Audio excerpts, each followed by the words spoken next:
In the depth of London's grimy past echoes a name that still sends shivers down the spine: Jack the Ripper. This notorious figure who haunted the late Victorian era has become an enduring enigma. His identity, shrouded in mystery, has sparked fascination and intrigue that has survived the test of time. This was a period of profound social change in London, a backdrop that shaped the narrative of this infamous killer. To this day, the true identity of Jack the Ripper remains shrouded in darkness, a chilling testament to the elusive nature of his crimes. In the Autumn of Terror in 1888, London's Whitechapel district was gripped by an unprecedented fear.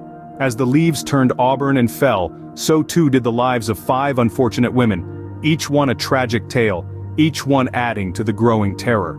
Marianne Nichols, Annie Chapman, Elizabeth Stride, Catherine Eddowes, and Mary Jane Kelly all met their cruel fate in the shadowy back alleys of Whitechapel. The brutality of their deaths, the mutilation, the savagery, was a stark reminder of the monster that lurked in the darkness. The public outcry was immediate and palpable. Streets once bustling with life were now shrouded in a chilling silence, the very air heavy with dread. The media too played its part in stoking the flames of fear. Newspapers exploded with sensational headlines, each more appalling than the last, painting a gruesome portrait of the unknown murderer. This faceless phantom, who left only death in his wake, was christened Jack the Ripper. The name itself sent shivers down the spine, a chilling whisper of the terror that gripped the district. With each passing day, the Ripper's infamy grew, his name echoing in every corner of the city, and indeed the world. This media frenzy, this public hysteria, allowed the Ripper to gain a notoriety that would endure for centuries to come. In the space of a few months, 5 women met their end at the hands of an unseen monster, their lives brutally extinguished in the shadowy lanes of Whitechapel. With each gruesome discovery, the hunt for the man behind the murders intensified. The investigation into the Ripper's reign of terror was a frantic race against time, led by key players in the Victorian-era law enforcement. Officers like Frederick Aberline, a central figure in the investigation, tirelessly pieced together the little evidence they could find, driven by a desperate need to restore safety to the streets of Whitechapel. The investigative techniques of the time, however, were painfully limited. Forensic science was in its infancy, with fingerprinting and DNA analysis still decades away. The police relied heavily on eyewitness testimonies, which were often unreliable and filled with inconsistencies. They were grappling in the dark, using rudimentary methods such as door-to-door inquiries, and the examination of physical evidence under a microscope. Yet the Ripper was elusive, a phantom in the night. He left behind a chillingly limited trail, his movements unpredictable, his identity an enigma.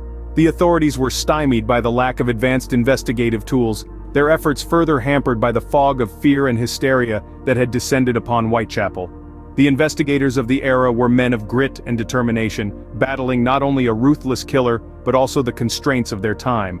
They were pioneers in a field that was yet to be fully developed, their chase of the Ripper a testament to their unyielding resolve. Despite their relentless pursuit, the authorities were left grasping at shadows, the Ripper slipping through their fingers like smoke. From the ashes of the investigation arose a maelstrom of theories and speculations, each more intriguing than the last. Let's delve into the labyrinth of possibilities. The first suspect, Prince Albert Victor, the Duke of Clarence and Avondale, was a prominent figure in society. The theory suggests he contracted syphilis during a visit to the West Indies, which led to insanity and a murderous rampage. A compelling narrative, but evidence is scarce, making it an inconclusive theory. Then, we have Montague Druitt, a barrister turned schoolteacher. His suicide a month after the last murder led many to believe he was the notorious killer. Druitt was described as sexually insane in a letter by his own family, adding fuel to the speculation. However, his suicide note made no mention of the crimes, and no concrete evidence links him to the ghastly deeds. Last but not least, Aaron Kosminski, a Polish barber and a known lunatic, was a leading suspect. DNA evidence from a shawl found at one of the crime scenes was linked to him in 2014. Despite this, the results have been contested due to possible contamination, leaving this theory hanging in the balance. In this swirl of conjecture and mystery, each suspect presents a tantalizing possibility, yet none provide a definitive answer. Theories abound, yet the truth remains elusive. Jack the Ripper's identity buried deep within the annals of history. Over a century later, the specter of Jack the Ripper continues to haunt us.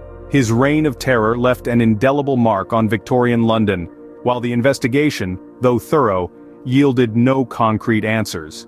Theories about his identity are as numerous as they are fascinating, fueling an enduring obsession in popular culture. This enigma, this phantom from our past, continues to captivate and confound us. As we delve into the shadows of the past, the face of Jack the Ripper taunts us from the depths, a chilling reminder of a mystery that may never be unraveled.